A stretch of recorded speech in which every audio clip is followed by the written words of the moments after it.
What is going on, everybody? It is Reviews with Rich Live, episode 7. Welcome back, everybody. Today is going to be a bumper of an episode. We've got so much to talk about today, including the Highlander reboot, the return of Spawn on the silver screen, Penguin being delayed, Michael Keaton possibly coming back in Spider-Man 4, a little bit our opinions on the SLY documentary, talking about the trailers of the week, and also talking about the big expose on Crisis at the MCU. So, before we get started, first of all, thanks very much for tuning in and taking your time on a Tuesday evening to spend some time with us. Welcome back. Don't forget to like and subscribe to the channel. And also, before I bring Ian in, quick plug. If you have not seen already my 2 vlogs that I did recently, one of the Elvis Direct from Graceland video, I'm very proud of that one. I really, really enjoyed that. It was one of the best days of my life, to be honest, and had the most wonderful time. So that's the first part there, and the second part is the Arnie vlog. So if you don't know what I'm talking about, you obviously haven't tuned in before because I've non-stop talking about it, but basically, long story short, I went down to London and had the most epic of days. So if you can subscribe, check out those videos. I'm very, very proud of them. So let me know your thoughts and feedback, what you enjoyed, what you didn't enjoy, etc. I'd be always interested to hear that. So I'm going to bring in Ian, Agent Silver Fox. He's looking ever so clean. He's just got out of the bath. But he hasn't decided to shave. I think he's going Movember. Hey, brother. Listen up. I'm falling to pieces, bro. Honestly. What?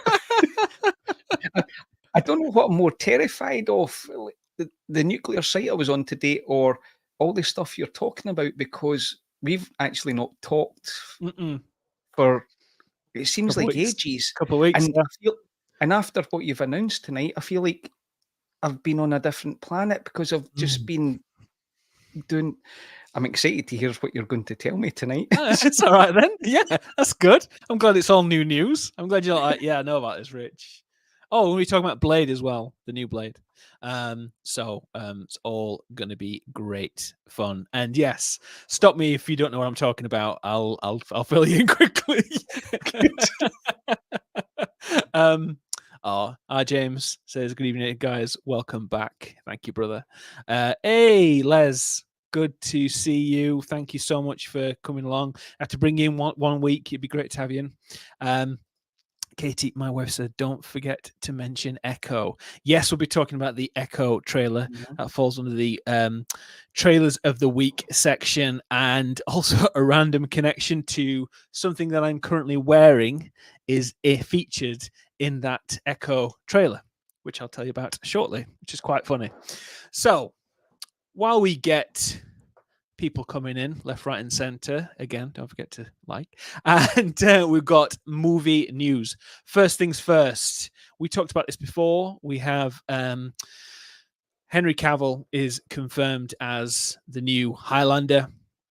Chad Szczecinski, can't say his name properly. He's the director and writer of the recent John Wick films. He's also going to do a Ghost of Tsushima film as well. But he said it's officially happening, and they're moving forward with Henry Cavill as Highlander. Don't know if it's going to be Conor McLeod. I don't know if he's going to be. I don't know who he's going to be. But I am incredibly looking forward to this. I'm so excited to see what they do. This I've recently picked up. One second. Yes, there. Picked it up recently on VHS. It's a you can see that. I picked it up recently. I will. Sorry. That makes sense, doesn't it? Picked it up recently on VHS. We had this when we were kids, and so yeah, it is an absolute banger of a film. Yeah, I hope they do it justice. Apparently, they will be using the Queen soundtrack as well, or so that will be really, really interesting to see what they do with it. If it's going to be a retread of the original with Conor McLeod, that'd be really cool. And to see what they do with it, it'd be very interesting to see who they have as Ramirez, because obviously Sean Connery did it before. the famous Egyptian Spaniard. Hello, Miss Moneypenny. Hello. I'm from Scotland. I'm from Egypt. So he was an Egypt Spaniard, wasn't he? Is that what it was on the film? Yeah. I need to watch it because I'm going to be picking it up on 4K soon. So hey Phil, hello Ian and the chat. Hey buddy, good to see you. Watch the videos. You look really good, especially when you had your wrist slap for filming. Yes, I had my wrist slap for filming the Arnie Royal Albert Hall video. I was filming a lot of his answers, and one of the ushers, who was about 90 years old, just went over and said, "Can you stop filming?" I went, "Yeah, no problem." 2 seconds later, started filming again. But I could take him. Yeah, so thank you for watching that, Phil. I very much appreciate that. And don't forget to shoot me an offer for this statue over my right shoulder. So obviously we've talked about this briefly before about Highlander. What do you think to this? I know you're a fan of the originals. Yeah. What do you want to see with this next? I think it's great casting, Rich, as you said. If Henry Cavill's Connor, I think that's perfect. Massive fan of Henry Cavill. So it was quite funny on Friday when I was out with my ex and Tia's mum at her graduation. We're talking about the next Bond, and we were talking about various movie stuff. We're all movie buffs, and I was blown away when Tia's mum said she didn't know who Henry Cavill was. Wow. As somebody that watches a lot of movies, I was like, I can see why you'd have lost her. Nail on the head. So I was like, I was stunned. We were all sitting there like, what? For me personally, I think that this could be epic. I love the whole original stuff. I think Henry Cavill's a perfect cast, and if we think who he is going to play, so I'm looking forward to that. But yeah, the new Sean Connery, the Egyptian Scottish king, that would be very, very interesting. I'd be very interested to see who that might be. You could have someone like, even if it could be like James McAvoy or somebody like that, kind of like got a bit of gruffness about him. I think that could be quite good. Yeah, because obviously he's Scottish, so that'd be good. And, that'd be nice. But yeah, it'd be just randomly came to me then, so that could be nice. So Phil's just laughing at what we said about the X.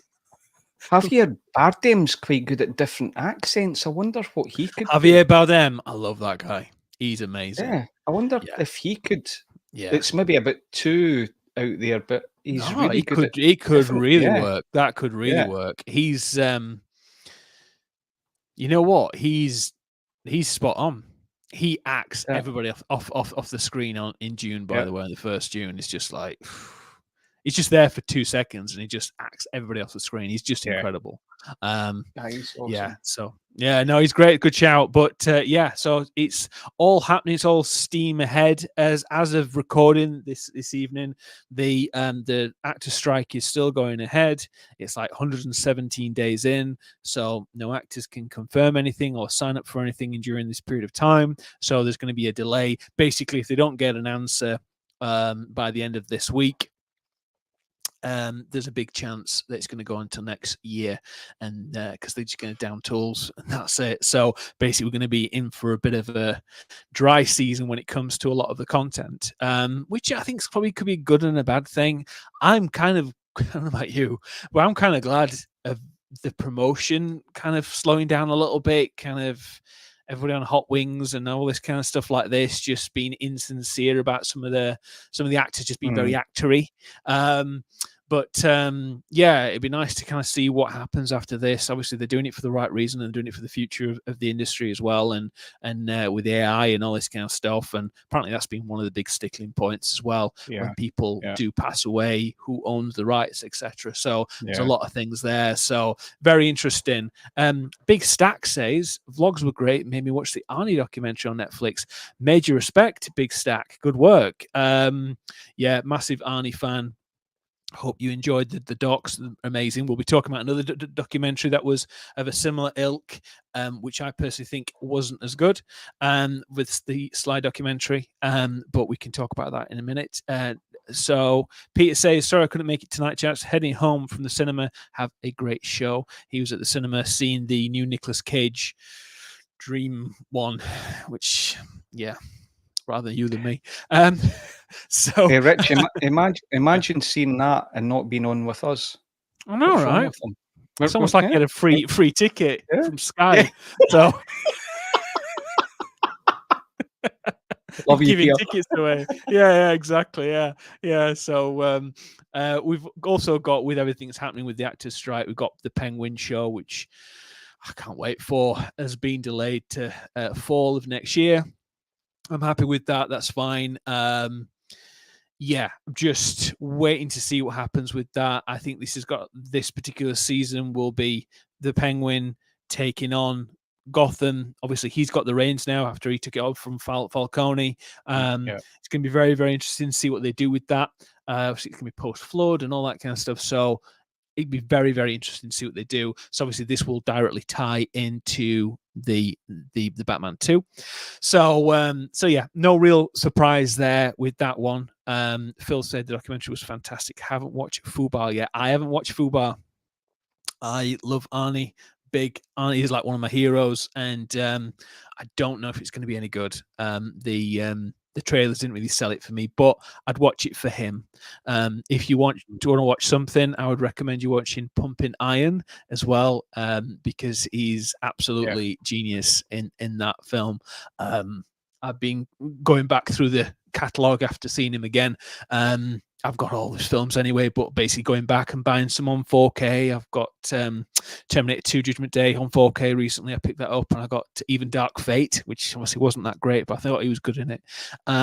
So I'd recommend you watching Pumping Iron if you haven't seen it already. Fuzzy Dunlop says, gentlemen, hey buddy. Glad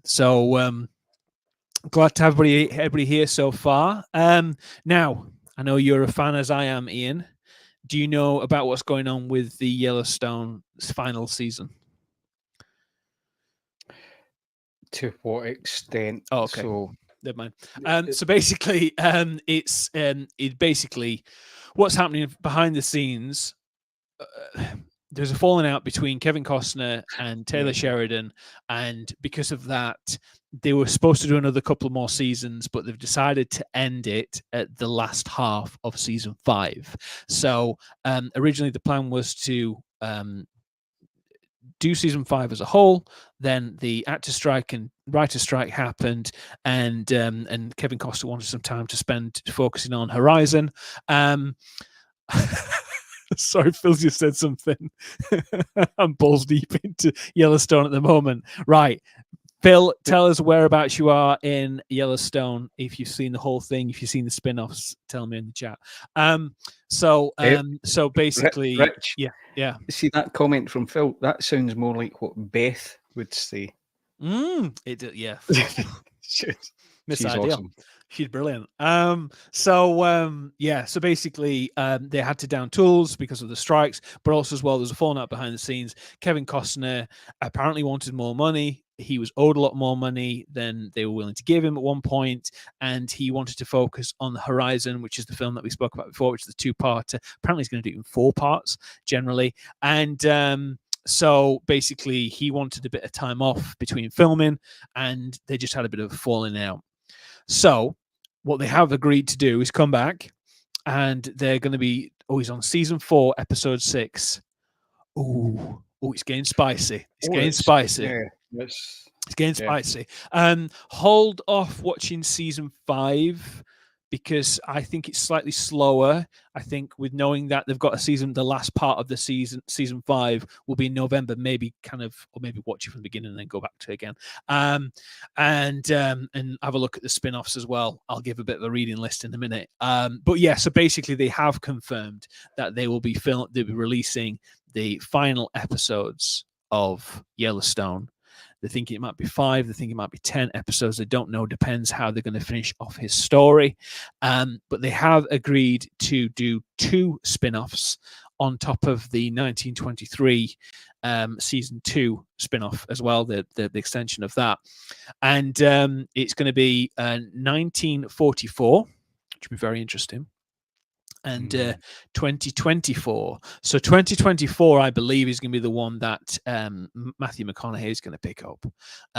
So I think it's going to be like a bit of a one-off limited series. So I think it's going to be a direct follow-on from the Yellowstone season, and then this one hitting the screen afterwards. So it's got a lot of plans. Oh, he said, appreciate the tip, Rich. Absolute pleasure, man. Absolute pleasure.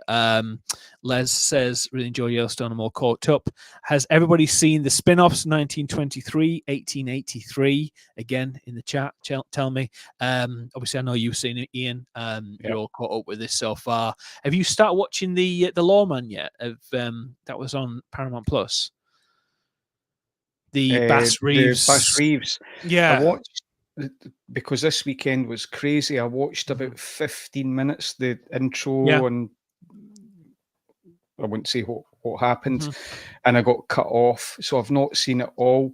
I'll watch it this coming weekend. Actually, as I think we talked before previously, I know a wee bit about this character and the inspiration for stuff, so I kind of know a little bit about that. And I'm looking forward to it.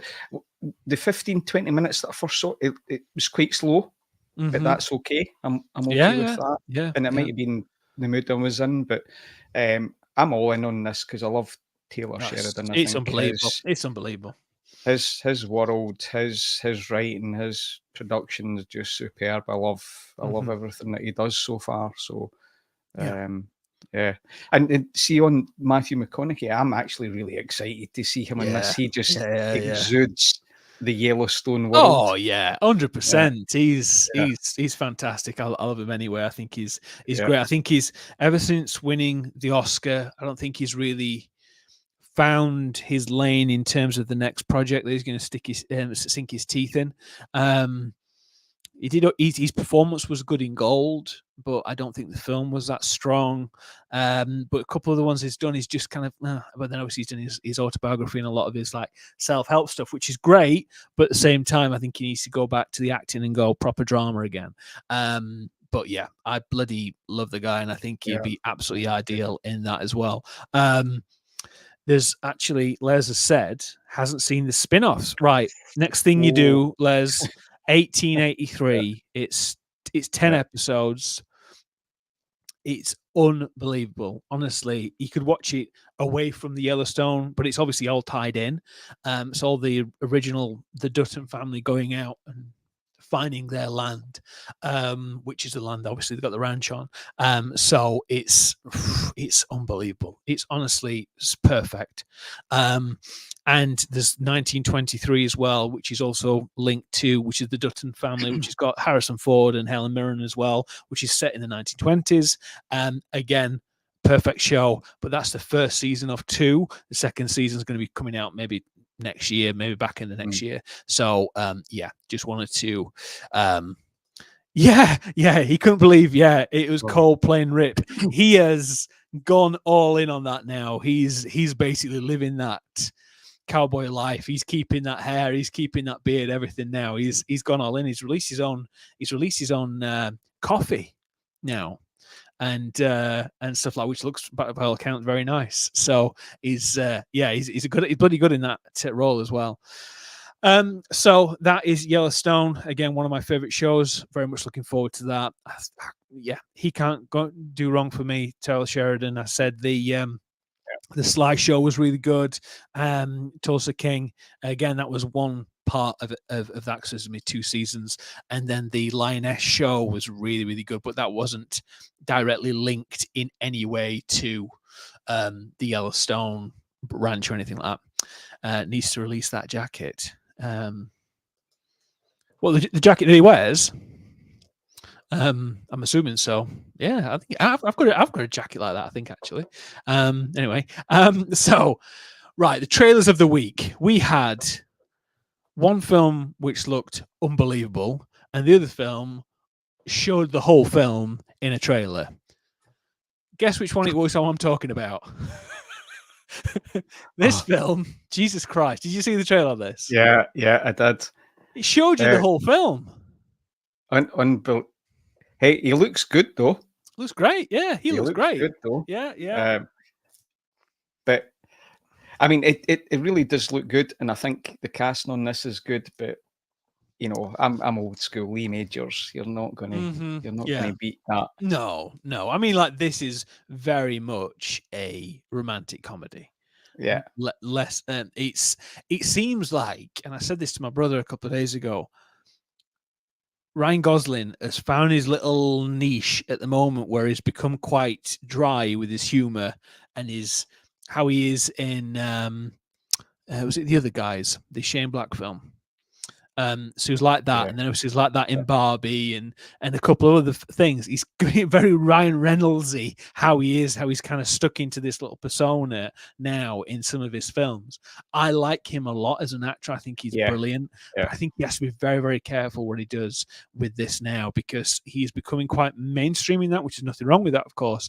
But the way he's acting is very similar to how he has been in other things as well, in his comedic sense. And his persona, I think, is obviously he can lean into that so much until you become that, like Ryan Reynolds. Ryan Reynolds is Ryan Reynolds. He's Deadpool now. He's settled into that personality. That is his personality. He is Wade Wilson, and so that's like him in everything he does now. So yeah, I mean, it looked impressive. The action looked great. But like I said, the trailer, I mean, The Nice Guys, thank you, Fuzzy. I really like that film, by the way. But yeah, the trailer was the whole film. You know what's going to happen. Everyone's, you know what's is there. But yeah, I remember the old school show as well. I bloody love the show. I always wanted his truck. His pickup truck that he had. Yeah, well, you know, each their own. I always wanted his ex-wife, so Farrah Fawcett. But you know, my wife's not watching this stream, so I can say that. Shit, bloody say you'd say it anyway.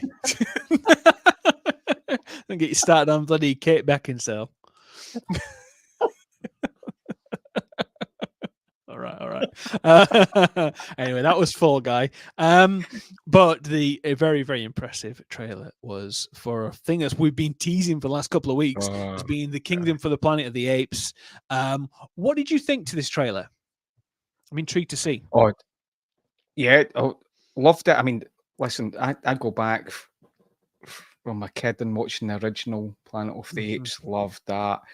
I loved the previous series of movies. This looks so cinematic. I loved it. I mean, the CGI, everything just looks spot on. I'm so nervous about trailers now, though.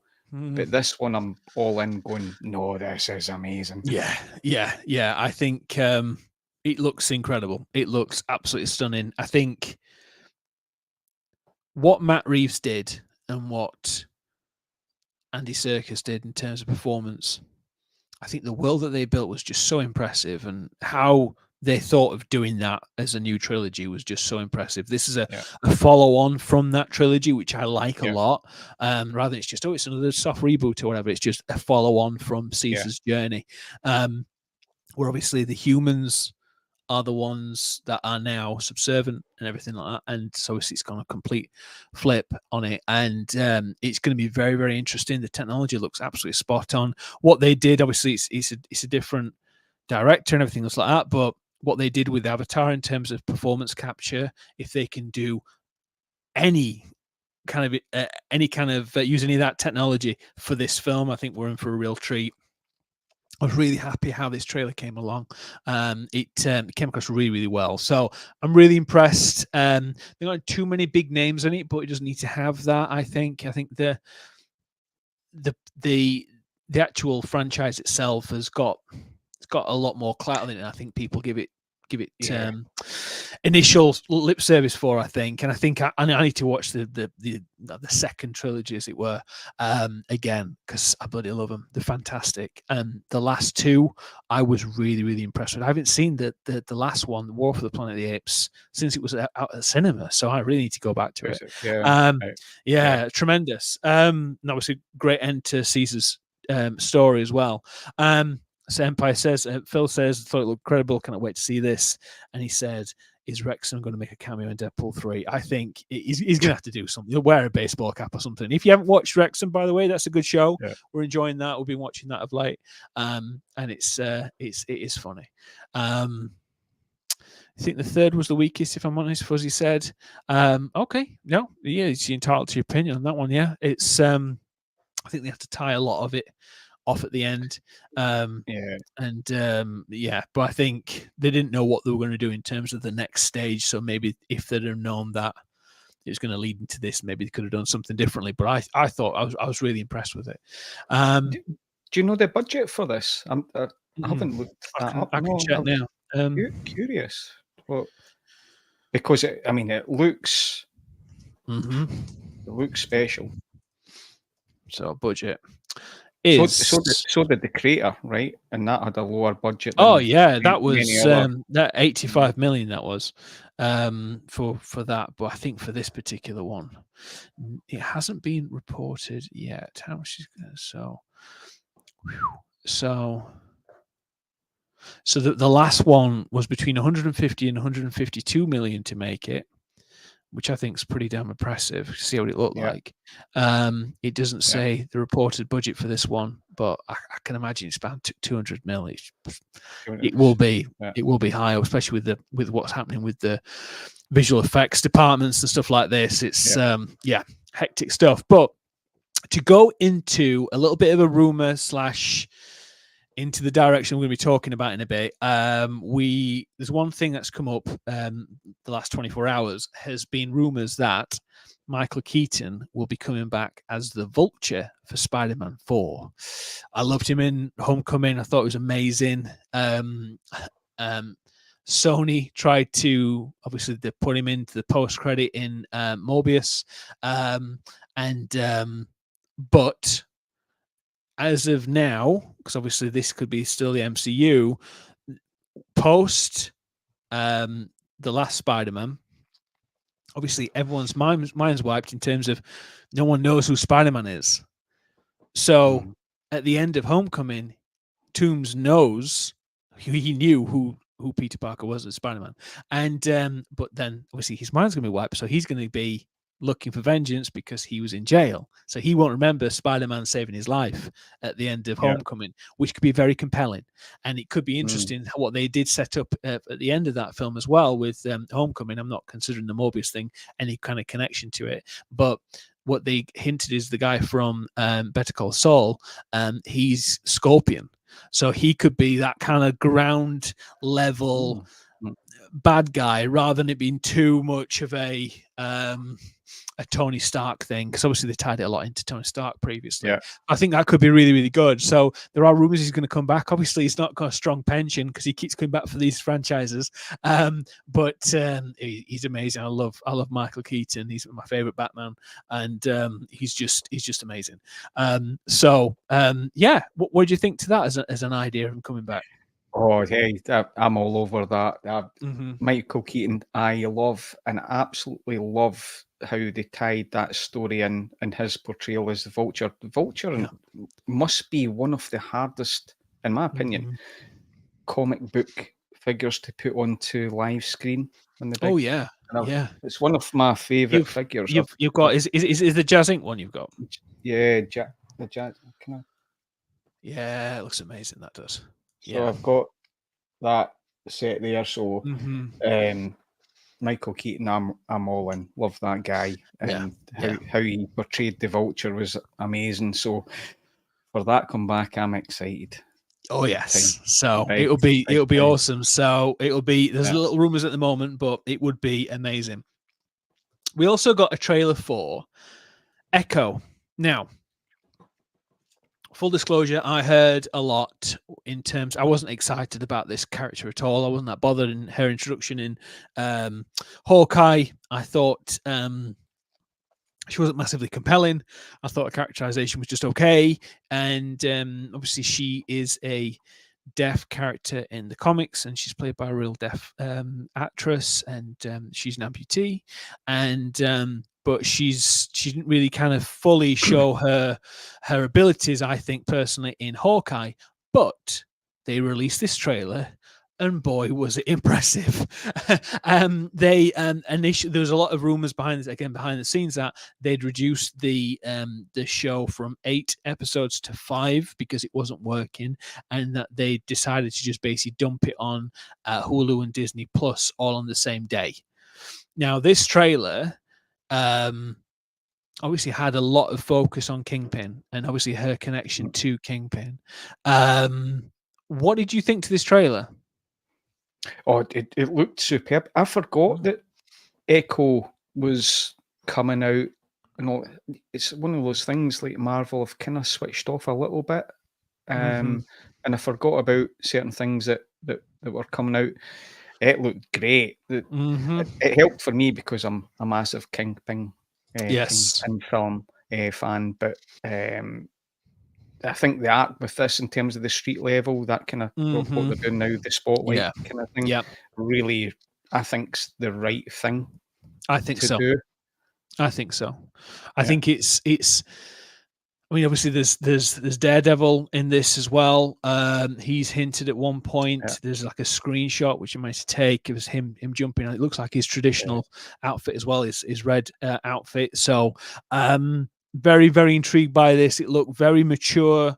I think it's the first mature TV show that they've done as well. It's rated MA TV, I think, in America. So it's actually going to be quite brutal, very reminiscent of what they did with Daredevil on Netflix. So, yeah, I wasn't expecting anything from this until, like, literally, I saw it come up on my phone. It was last week, and I was like, oh, I'll watch it later. So I don't want that bothered about it. Yeah. And I put it on later on, and I was just like, wow, this looks amazing. And obviously, you've got D'Onofrio as Kingpin, which is, I mean, as portrayals go, he's one of the best villains in the MCU as a whole. And obviously, he's beating someone to a pulp because he didn't serve her a hot dog. But there is a quick thing which I hinted at the beginning of our show, was that he's wearing this ring, okay? Oh, yeah. So the company that I get my rings from posted a second. There you go. I'll remove myself then. Posted a picture. I'm also wearing that ring. Oh. And so there you go. So me and Kingpin have the same ring suppliers. So I just thought it was quite interesting that I wear this ring all the time, and it was just quite funny to see that. So what they've also said as well, that they were going to change it up with this show and how it tied into Daredevil, because eventually, I think, and the rumors are that Kingpin is going to become the mayor of New York, and he's going to basically outlaw a lot of the superheroes, vigilantes, and that obviously ties into Daredevil, and then that will then go into Spider-Man 4, and what happens there. So that could be very, very interesting. So he will hopefully tie into the other side of the, like you said, the street level side. So very interesting. Fuzzy Dunlop says, I did read the director said her abilities have changed from the comics. Her ancestors are Native American, and each power comes from a different ancestor, allegedly. Okay, brilliant. That's great. Be cool. Yeah. I think she's Native American anyway, the girl who plays her. So that's nice. I think that's nice to have that kind of, because they just are not represented at all in cinema. I mean, Brando mentioned it back in the 60s that they weren't represented very well, and it's taken this point here now because to get anybody in the limelight. So be very, very interesting to see what they do with that. But I'm really looking forward to that. So, Ian, did you read this article? If not, I can tell you briefly about it. Is that okay? There's somebody else that can maybe requoted it. I'm not sure if it's this one. It might be, but It's been doing the rounds, to be fair. Right, you read it. Again, this week's been crazy, but I think Yeah. maybe yes, but not in full context. So I'm interested. Yes, Fuzzy, and I know the story that about that one. Yeah, big Brando fan myself, so it's good to. Yes, he did. He turned down the Oscar and sent a Native American lady who was booed off stage and was horrible. And they've since apologized to her. I think she died soon after. I think actually it was last year when they apologized to her. What's her name? Yeah, something water, running water. I think. Anyway. You do know my engineering mentor was Native American. Yes. Gene Hamby. That's the one with the Baz Luhrmann thing, isn't it? Yeah. So, in a nutshell, this article is talking about what we spoke about nearly every single episode of the show, about Marvel seems a bit rudderless. And with everything that's happening with, say, Jonathan Majors, what happened with Quantumania, how it fell on its arse, and then, so Fuzzy said 5 million views on this article has so far, so it's very interesting. Yes, it is. So basically, I will put it in a nutshell for you all, but there are a number of things that we have been talking about and a lot of things that are taken from there. So I've done a couple of slides of this. Let's talk about the Blade thing. So this one in particular is talking about Kang. So as of now, there was this basically. I'll paraphrase it. Variety, reputable source, know this stuff. They've got the sources and everything like that. They did this massive expose last week, basically saying Marvel's in trouble. The reason why they're having all these massive crisis talks, Kevin Feige is getting everybody in on these like big retreats and having these big company talks saying, we need to do this, we need to change it up, we need to this. They've got a number of films that they'd quoted as going to be released by this point, one of which was Blade. Blade should have been out last week. Last Friday should have been Blade. It hasn't even been filmed yet. So this was their original announcement of what the slate, and the Marvels was going to come out in July, and Blade was going to come out last week, and Ironheart was going to come out on TV back end of this week, this year and stuff. But there's been obviously a lot of movements when it comes to the writer's strike and also the actor strike, but this is not because of that. Basically, one of which is Blade. They've messed Mahershala Ali around so much. They've had to basically keep him on the bench. So he's turned down so much work because obviously he's a double Oscar-winning actor. Yeah. He's incredible. The guy's a legend. Just so talented. And I mean, look at that. You can't get any cooler than that. That was a mock-up of him. But basically they've said, so they're pulling the plug on a lot of scripts that they weren't working. Mahershala Ali signed for this role as the vampire. Things look promising for a 2023 release date, but the project has gone through at least 5 writers, 2 directors, and 1 shut down 6 weeks before production. Not good. One person familiar to the script says the story at one point morphed into a narrative led by women filled with life lessons. Blade was relegated to 4th lead, a bizarre idea considering that the studio had a 2-time Oscar-winning Ali on board. Have you heard something more ridiculous than that? So absolutely horrific. Yeah. So horrific. he's been basically, he's not been able to sign to anything else because obviously they can go at a moment's notice. Sorry, you're on contract. You got to come in next week because we found a director. We found a this. Now, apparently, they have now got, like people are saying in the chat, it's horrendous. Yeah, it is. They've now got the writer of True Detective, who they work with together on season 3. So the writer of True Detectives in there now apparently is going to be R-rated. I do believe they've got a director signed. I will just double check. I'll just double check who it is because I think he's reputable as well. Oh yeah, okay. So the guy who did it, he directed a film called White Boy Rick, which is a film I watch with Matthew McConaughey, and it's very, very good. It's quite gritty and grounded.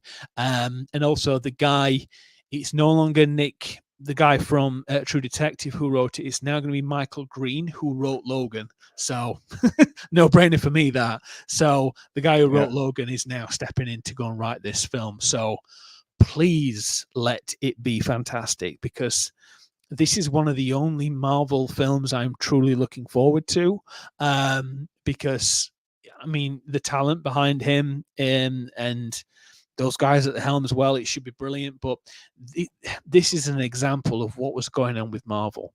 They had signed to too many different shows, too many different films, releasing those. It used to be, back in the day, it used to be two films a year. I think they started one film a year. So it was Iron Man and then Incredible Hulk, and then they turned it to then 2 films a year. Now they're doing 2 films a year plus 3 different series on Disney Plus. It's ridiculous, and people can't catch up. People aren't willing to catch up because it's just the same old stuff. They've said about on this article as well about how the Marvels is in trouble. I don't know if you saw the trailer today, but they are pulling out all the stops to try and get people bums on seats. They're basically showing the third act of the film to try and get people in the opening weekend. It just smelled of desperation to me, to be honest with you. But they know it's in trouble. They've said that the director, basically, she basically started filming this other project in London 6 weeks before it was even finished. There's loads of issues with the VFX, because obviously we know this is that. I was going to say this, Fuzzy, as well as one of the things. The VFX, what they do is, which is the Marvel way, they film as much as they can. It's not a completed thing, and then they take it to Kevin Feige, who then basically reverse engineers it, puts it all together and says, that's your product. Go and refilm this, do that, put some FX there and all that kind of stuff. That's what's always worked for them, because he's got the vision and they're basically just piecing it all together. He'll piece it all together for them. But they have made so many mistakes. They've committed to so much stuff. I don't think he can follow it all himself in terms of being on top of everything. And with, for example, She-Hulk, one episode of She-Hulk cost the same amount of money as the finale of Game of Thrones. 25 million. That show, because it changed the VFX every 2 minutes, they were saying, oh, we need to change this, we need to change that. And that's why she looks so different in certain bits where the character model looked really good with the hair down, but the moment the hair went up and she's wearing the suit and stuff, she looked so clunky and it was just off. There were so many things like that. So much going on. Also, the issue of the multiverse and how people are switching off with that. The fact that they have now a character, Kang, who is basically the big bad. They're setting up for the big bad. He's also in the finale of, obviously, he's in Loki at the moment. And the end of the show is going to tease him up to be the big bad in Kang's dynasty. But with him going to court, he's going to court at the end of this month. There's all this stuff happening there. So they can't get him into film because he might be still in court. There might be some bad press. He might be guilty. We don't know. He's not been proven either way. But there's a lot of stuff going on. So it's a mess. I mean, I'll have to send it you. But this is basically, they were talking about shoddy CGI. They're saying about Quantumania. They thought they'd got themselves a bit of a hit with Quantumania. And obviously it went down like a shit sandwich. And basically... And deservedly so. And deservedly so. I don't think I even finished it yet. I think I'm about halfway through. I just was like, not bothered at all. But just such a mess with what's happening. And what they have also said as well... they were saying about this here, about the Marvel's director as well. So they're saying it's middling reviews. They've had to cut it from a 2.5 hour film to an hour and a half. So they are just trying their best to get the bums on seats for this. It's out this Friday. I don't know if I'm going to see it opening weekend, if I'm honest with you. There are hints. If people don't want to know, just mute me for a sec. 3, 2, 1. Apparently, Beast is in it at the end in a post-credit scene. Yeah. Kelsey Grammer, CGI'd Kelsey Grammer as Beast, is in the mid-credit scene, which is, I love Kelsey Grammer. He's a great actor and stuff, but I just think it's like, what are they doing? So they're trying to tie it into X-Men, but I mean, it just reeks of desperation. And then to top it all off, they're saying this Kang thing, this Jonathan Majors thing, obviously is a big issue. It would be for anybody. It's not their fault that he did or did not do these things, but it's not looking good. They've delayed his film. It's called Bodybuilder's Dreams, I think, or something like that, where basically he plays his bodybuilder, and apparently he's going to be tipped to win an Oscar for it. And that's now Magazine Dreams. That's it. So basically, he plays a bodybuilder, and it's like, it's supposed to be unbelievable. He's an amazing actor, but when everything is happening, they're now delaying a lot of this stuff with him in it because they don't want the bad press. So what do? Do you have Doctor Doom, which is what they're now looking at? They're looking at their options of, if this Jonathan Major thing goes the way we think it's going to go, we're going to have to think of somebody else, because it's like having... Well, it's not like having Josh Brolin, because Josh Brolin played Thanos, but it wasn't obviously Jonathan. Do you know what I mean? Josh Brolin. He's all CGI'd and stuff. You could have had anybody as it. But the fact that they hinted Kang as this bad guy for such a long time now, since the end of Loki season 1, this has been the thing that they've put all the cards on the table and said, we are going all in. All the chips on the table are going all in. This is who we're having as our big bad for Kang Dynasty. And it now looks like it might not even happen. So it's a lot of information to throw at you. But what do you think to that? See, I'm quite strong on the Kang thing, because I don't like the story they've taken down. Jonathan Majors is a fantastic actor. And I don't know where that's going, but I think he's a perfect cast for that. I just don't like the story. I don't like how... And I know the iterations of Kang, and maybe people with different opinions, but how easily defeated he was from, Ant-Man, that movie, and the way Loki is. I'm actually enjoying Loki, how it's produced, and that. I'm actually enjoying that, but I don't like the arc from Kang. I don't like it at all. So I don't know where they go from that. But if they were to recast, I think I'd say that on whatever show some time ago, when I saw Guardians of the Galaxy 3, the main villain in that, I can't remember his name. He's in Peacemaker as well. Yeah. I thought he would be good. He could do that. But, it doesn't... For me, the storytelling, the writing for Kang has been really poor. I'm just not on that page with it.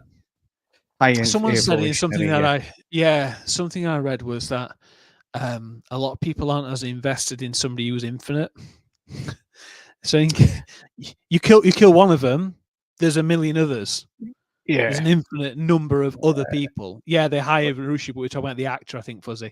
Can't remember his name. But yeah, you kill one Kang, there's a million and infinite number of other Kangs. And I think that's sometimes, and the fact that he has been easily defeated in all 3 iterations, apart from this spaghetti one that he got turned into in Loki. But I think, well, apparently they're going to very much tease him in, I think the finale is this week, isn't it?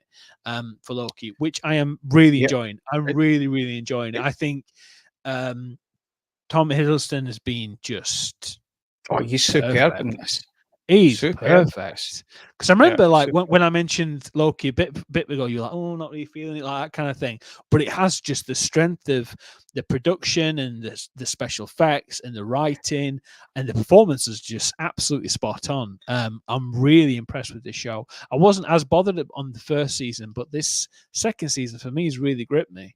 I think it is the finale this week, it is, isn't it? No, it is, yeah. And I agree. The style of it is really good. Tom Hiddleston is phenomenal in this. I don't know where it's going. But in this Yeah. context, it's actually okay. I'm really okay with that. But I think it's very, very well produced. I think, so. you know, I'm really happy with that. And you can see the budget on there, the way it Yeah. looks. It looks real.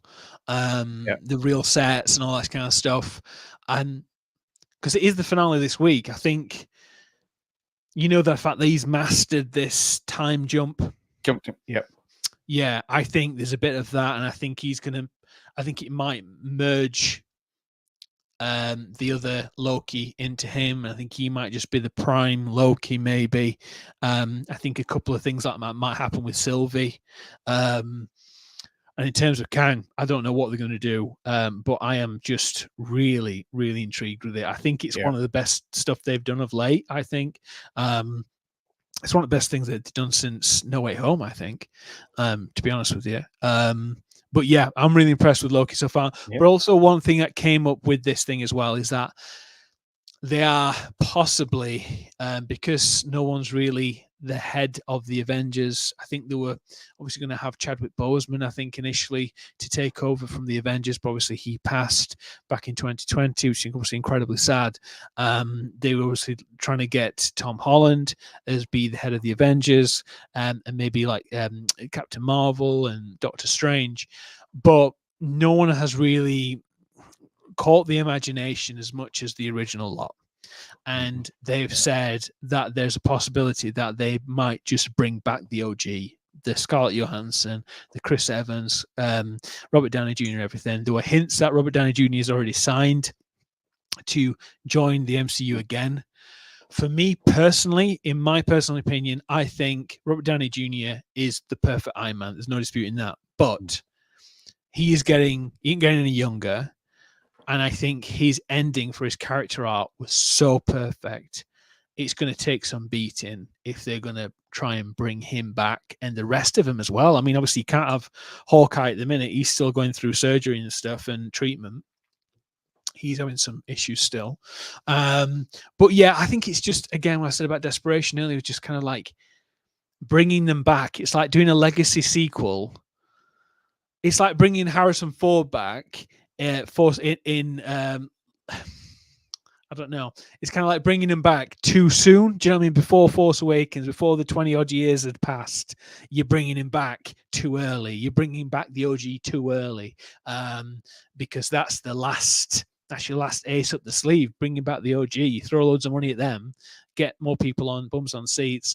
But I think it's just a bit of a desperate move. I think they could focus on getting the good stories out there, focus on getting the characters right again, doing what they did before in the first few phases, introducing these characters properly, and making a real cinematic universe again, because at the minute it's just slapdash. What would you think to that? Do you agree that they should bring them back to kind of bring it back to the glory days? It depends on the writing and the context. Obviously, for me personally, I think Robert Downey Jr. made the first 3 phases. How that started off, he built the foundations of that personally. And as a big Iron Man fan, I'm all in. And I'd love to see him back, but like you, it's too soon. I feel like the phases after No Way Home came too soon. Yeah. As well. I just feel like it's the corporate thing more. Oh, this is a success. Churn it. More. Yeah. And then, you know, you've got saturation, and that's, you know, I'm a big Marvel fan, and I feel switched off from that. So I don't know. It depends on the story. It depends on the writing. It does worry me, and I do agree. It is corporate going right. What was successful? Let's throw the book at this. Yeah, you know. And if Silver Lining, I'd love to see the original and start to get the proper Hulk back. That would be lovely. Be nice. Yeah, that'd be nice. But I think yeah, if they brought back Hulk, that'd be nice. I think properly get rid of his son. But I think just really up their game again. And I think they just clean slate, like we said before, go back to what made it great. make him event cinema, don't make him 10 a penny. The amount of people that don't watch everything. I used to watch every single thing opening day, and even I didn't even watch Ant-Man at the cinema. I haven't even finished the film. I didn't even finish or even start Miss Marvel, stuff like that. So it's just kind of like, even me, who's loved it since day dot, I'm not that bothered now. But I'm hoping that the Marvels is okay enough so people can start getting enthusiastic again. But I think it might be a bit fan servicey. I think they'll just throw loads of cameos at it to try and get people happy clapping like Ahsoka, and just not do the hard work and actually do the good writing. Just basically throw a number of cameos in just to get people excited. And I don't think it works. The latest final trailer is just unbelievable. The fact that they had Robert Downey Jr. and Chris Evans in it from Endgame and Infinity War, and just at the beginning of it, I couldn't believe that they even did that. Just to show that she's tied to it. It just doesn't work. And apparently someone said on a Twitter stream, I'm not on Twitter, but it said someone, "Oh my God, Iron Man's in this." It's like, oh, they've got him on. It's like, no, he's not. He's dead. But it's kind of like, it's just stuff like that. For me, sometimes it's just that kind of marketing just reeks of desperation. But so that's what's happening. So what's in the future for Marvel? We don't know. There might be Doctor Doom instead of Kang. That's a big possibility. You might get the OG back. For me personally, I love the MCU. I mean, just looking at that itself, what a piece of work. Just what a legacy. And the fact that that's now in the rearview mirror and we've got nothing else to really focus on that's this caliber, I think it's a real shame. But hopefully it goes back to the glory days in terms of just the epic level of storytelling and cast and everything like that. But there have been rumors. There's something I was tagged in this week as well, that Tobey Maguire and Hugh Jackman are going to be slated to lead the Secret Wars. Apparently, with Deadpool 3, there's going to be this thing, which I think is going to be very much tied into Loki's finale as well, where it's going to be the prime version of each multiverse. So it's basically like you've got all these Lokis or you've got all these Wolverines and all this kind of stuff like that. And each person is the prime version of that one. So maybe he's the prime version of Spider-Man. I don't know, but anyway, all that kind of stuff. So there's rumors of that happening as well. Phil said, nail on the head. They need to make it epic again. Yep, they need to make it an event. Same with Star Wars. I think they need to go away for a bit and make it a big event, and I think that's going to make a big difference. Rather than the thing is as well, the hardcore, and it's the same with Star Wars, same with Marvel, same with DC. The hardcore will see it opening night anyway, you're hoping, but you want the general audience. You want people like my wife and all this kind of stuff like that, who will not necessarily see it on opening night. They will go, oh my God, we need to see this film, because there hasn't been a film like this for ages. You need to get them enthusiastic. The fact that Endgame and Infinity War made so much money is because it appealed to the general audiences as well. It made almost $2 billion because it appealed to the general audiences as well. So I think that's very, very important to note that the hardcore will always watch it, even through gritted teeth, closed eyes, or whatever. But they will still watch it, the general audience as well. But so it's just interesting. Let me know, even if you watch it on the replay, what you think to this. Is Marvel in crisis? What do you think they should do again? Do you think they should rely on the OG? Eventually, they're not going to have many people who are going to be at the right level. You can't have Captain America in his mid-40s, early 50s playing Captain America again. You've got Sam Wilson doing it. Obviously, he's doing it. But if they bring back the OG, what are going to happen with him? If I tell the wife, Kelsey Grammer, she'll come with me. Oh, that's great. I love Kelsey Grammer. Don't know if you've read, Phil, or your missus has read his autobiography. Really incredibly sad what happened to him in his early years. It's very, very interesting. It's incredible when you know where it's come from, and yeah, it's amazing. So if you haven't read it, get on Amazon. I think it's pretty cheap, but it's really worth worth reading. So let me just quickly double check if I've got anything else on here. I'm going to talk about Scarlett Johansson won't go running back, I'm sure. I think they did settle that after a bit. After she kicked a bit of a fuss, they threw I think it's like 25 million. Yeah, that's a Christmas present idea. Cheers, mate. No worries. I think it was released mid-90s. I think it came out. I remember reading it in like 97, 98. Yeah, you're welcome. It's really good. I don't know if he's released one since, but it's definitely really interesting. What is the story is unbelievable. Did you see the Sylvester Stallone documentary? I haven't seen it yet, no, but I definitely will be. Okay. Yeah. I'm not going to say any spoilers. So Arnie documentary is 3 hours at least. It's in 3 parts, and that's epic. That just goes from all different sides of his career, his family life, everything. Perfect documentary was the Arnold one.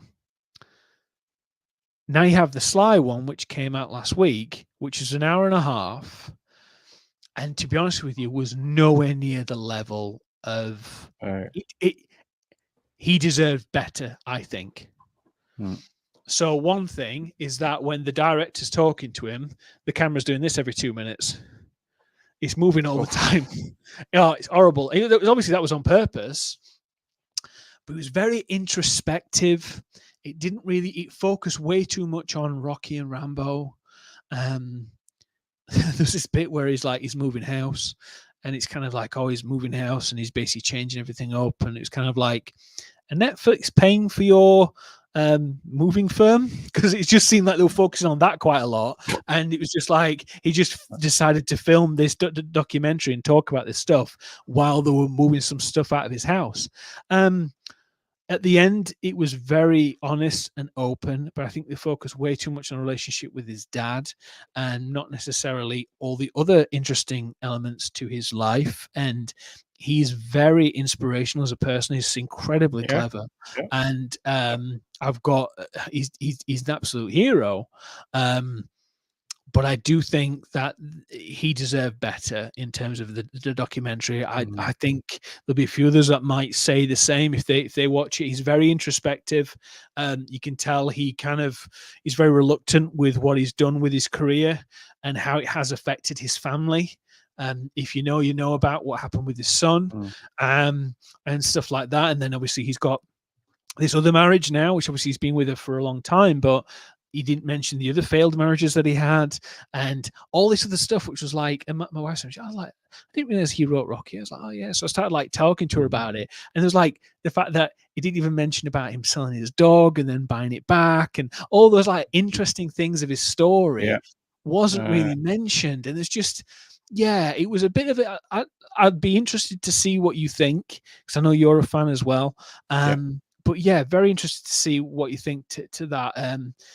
It wasn't long enough, and I don't think it was epic enough to justify his legacy, I think. But yeah, that's just a shame. Yeah. I mean, I might be wrong, but I just have my honest opinion on that one.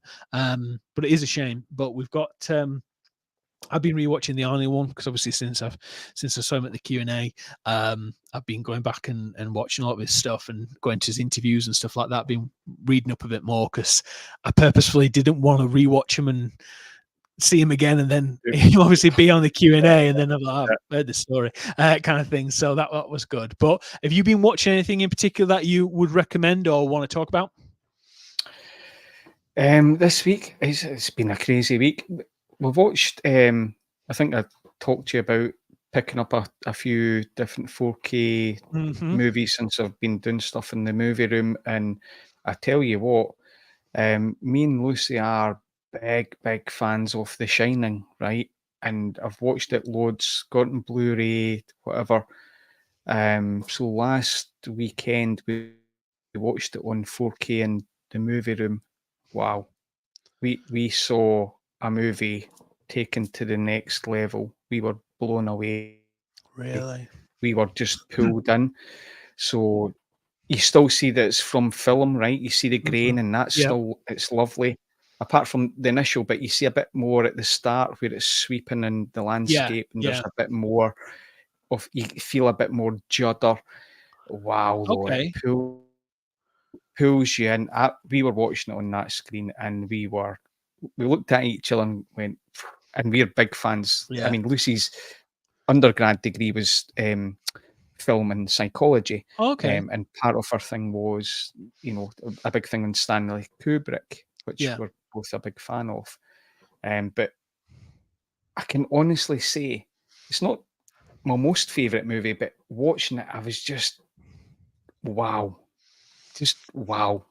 I love that transfer from 4K. So that, and I tell you what, for anybody with an awesome sense of humour, South Park Into the Oh Pandaverse. yes, I was going That to talk is to you about such a that one. watch. Yes, yes, yeah. I just googled the name of the documentary just to double check I was right in saying this, but Room 237. Have you seen the documentary about that? Yeah. And about the fact that it's about him, that he was trying to say that he was involved with the moon landings and he filmed it and all this kind of stuff like this, and that's code for what he'd done, Kubrick. Yeah. But yeah, there's it's really interesting, the lore behind that. I don't know if it's necessarily people just read into things too much, but it is an interesting documentary. I'm really I think it's really good because we've been talking obviously behind the scenes quite a bit about the physical media stuff, and then kind of going back to, I've been especially been buying stuff on DVD, Blu-ray, 4K. I've just been getting it where I can, for very, very cheap in a lot of instances as well. A lot of stuff on Yeah. eBay, people like selling all kind of bundles and stuff and things for so cheap. And I'm basically rebuilding my film collection, and from that, I'm purposefully going, okay, it might be on Netflix, it might be on whatever, but I'm going to put the disc in and I'm going to watch it properly. And No Time to Die, I watched it on 4K, and just unbelievable. Obviously, I saw it at the cinema, I've seen it many times since, but just experiencing it in 4K, just basically everything else switched off, phone to one side, another room or whatever, and just focusing on that. I think that's the big thing. But with regards to, as a bit of a flip on that, the Pandaverse thing, what an incredible episode. The fact that they did what they did was just genius. He goes, I've never watched a single episode of South Park. Can you watch it without? Yeah, 100%. It's just basically talking about what's happening with Star Wars, what's happening with Disney, and like Kathleen Kennedy and all this kind of stuff like that. And it's just, I'm not going to repeat what Cartman says in it, but that is a line that's going to be used forever now in terms of any kind of trailer that comes out. Throw a woman in it.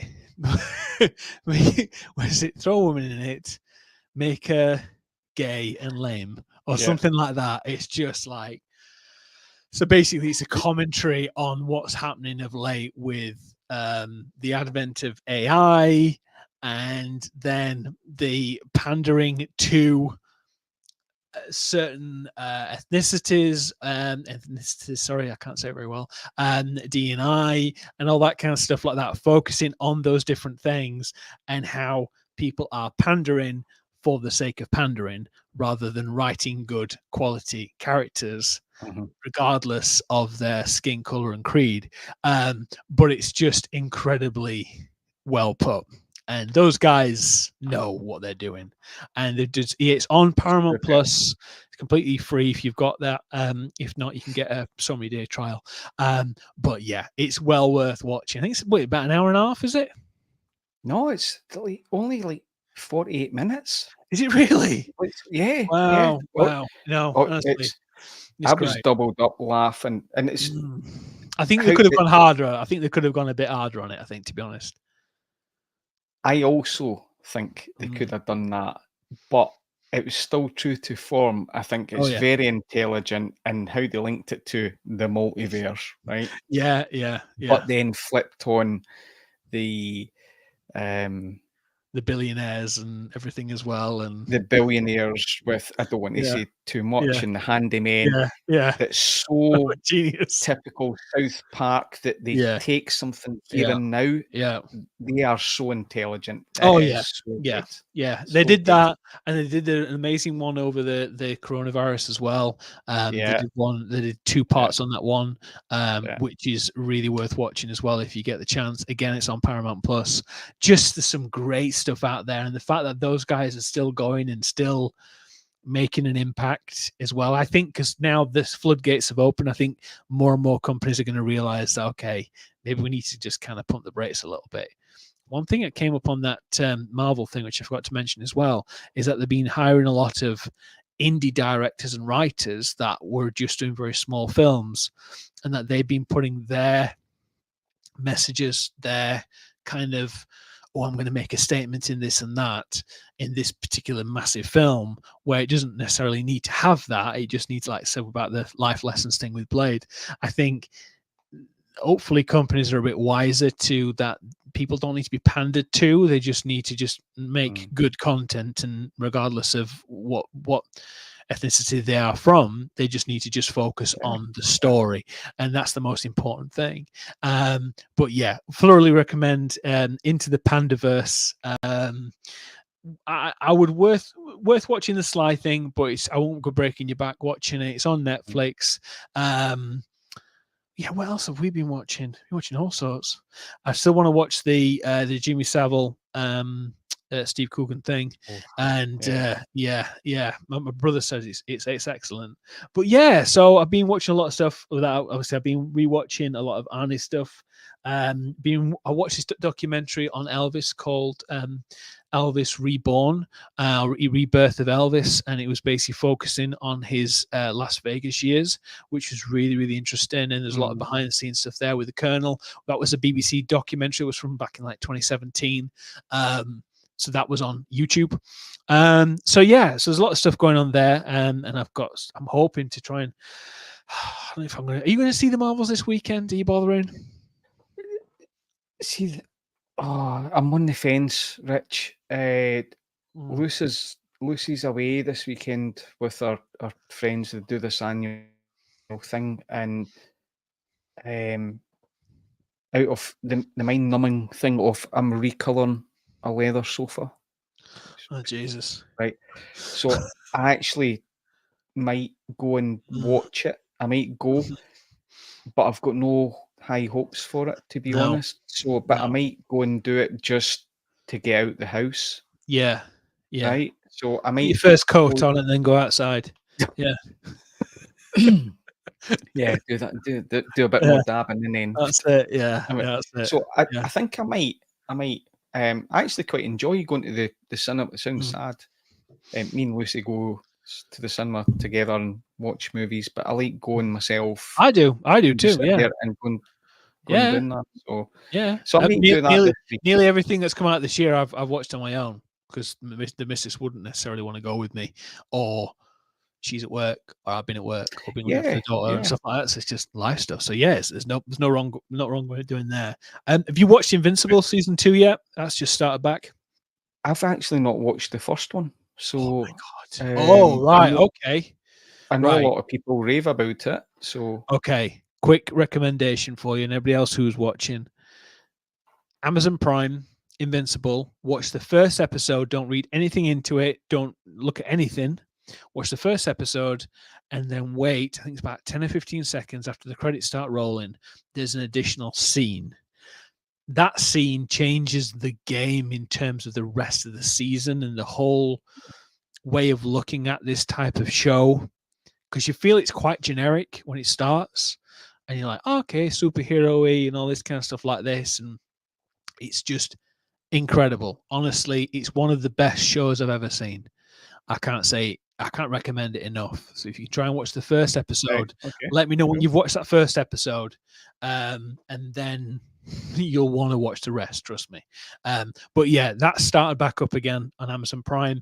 I watched the first episode last week. I've still not watched anything with Gen V yet, but I'll hold off for a bit. But yeah, so there's a lot of stuff going on. But as always, thank you everybody so much for watching tonight. I've had a blast. Thank you very much. Managed to fit in all of that into an hour and 15 minutes, so that was pretty damn good. But quick plug, as always, if you've not subscribed to my YouTube channel, we are on our way to 2,000 subscribers. I'm currently on 1,450 something, which is pretty damn good, considering that before I started, well, I was hoping to get to 1,000 by the end of this year, and we're on our way, so that's good. Nice.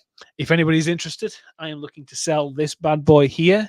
As long as you're in the UK, we can chat. So I'm looking to mix up the collection a little bit. So yeah, it's just it's a big lad. But yeah, so if we'll be looking to do again Reviews with Rich live again next week. If we get to see the Marvels over the weekend, we might be able to go and throw in a bit of a film club at the back end of it as well. Hopefully by then we'll have a bit more movie news with the writer's strike, hopefully actors strike hopefully ending. But if not, I'm sure there'll be loads more to talk about. Ian, have you got anything to plug, anything to talk about quickly before we shoot off? Nothing to plug apart from maybe next week when you see me, this all might be gone. The whole thing going? You know the thing you were telling me about earlier? We'll leave that for a bit of suspense next week, Rich. Tune in to next week. Tune in to next week. Thank you, everybody, for tuning in. Have a great week and take care. Bye-bye. Oh, we've got the bubble. Hey!